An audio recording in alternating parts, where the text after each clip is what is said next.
Haley, this is the first day back to school for students in Forsyth County, and we're learning most students there will start the school year in person. CBS 46's Rebecca Schramm is live this morning. She's at Lambert High School. Rebecca, masks not required in Forsyth County. So what can you tell us about that?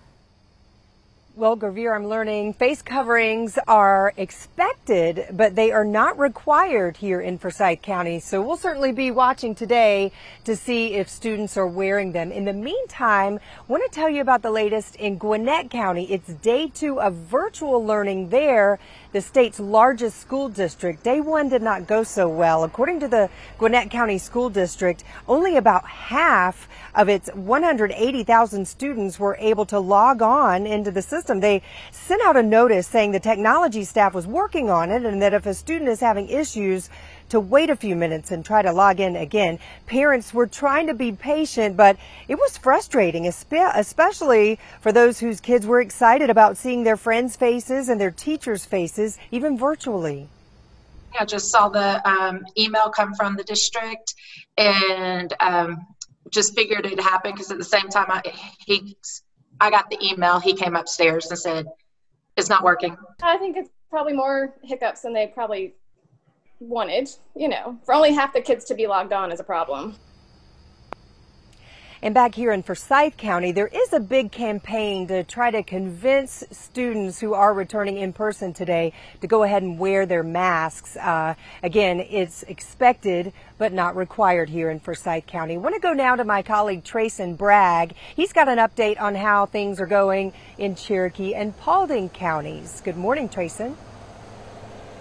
Good morning. Well, here in Cherokee County, officials say the number of new cases of positive cases here of students and staff continue to rise. In fact, this week, the Cherokee County School District has decided to temporarily close 2 schools after the district now leads all Metro Atlanta school districts with nearly 1,200 people currently in quarantine. Among those quarantined, 71 students and staff members tested positive for the virus. Tuesday, the district was forced to close Etowah High School after a dozen students and staff tested positive for the virus. Now, school officials say Woodstock High School will also switch to online learning after 14 positive cases at the school. The district is also keeping a close eye on Creekview High School, where currently 191 people are quarantined.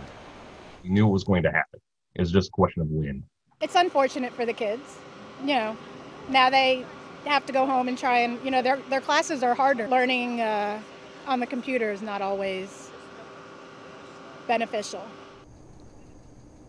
Now, the district says they hope to have the 2 schools that have closed down reopened by the end of the month. We're going to continue to keep a close eye on exactly what happens here in Cherokee County. Reporting live in Cherokee County, I'm Trayson Bragg, CBS 46 News. All right, thanks so much, Trayson. Despite some of the closures and challenges for districts, it's a big day for a lot of local families and teachers. Several districts are returning both virtual and in person this morning, including Forsyth, Coweta, Walker, Floyd, Heard, and Rome City Schools.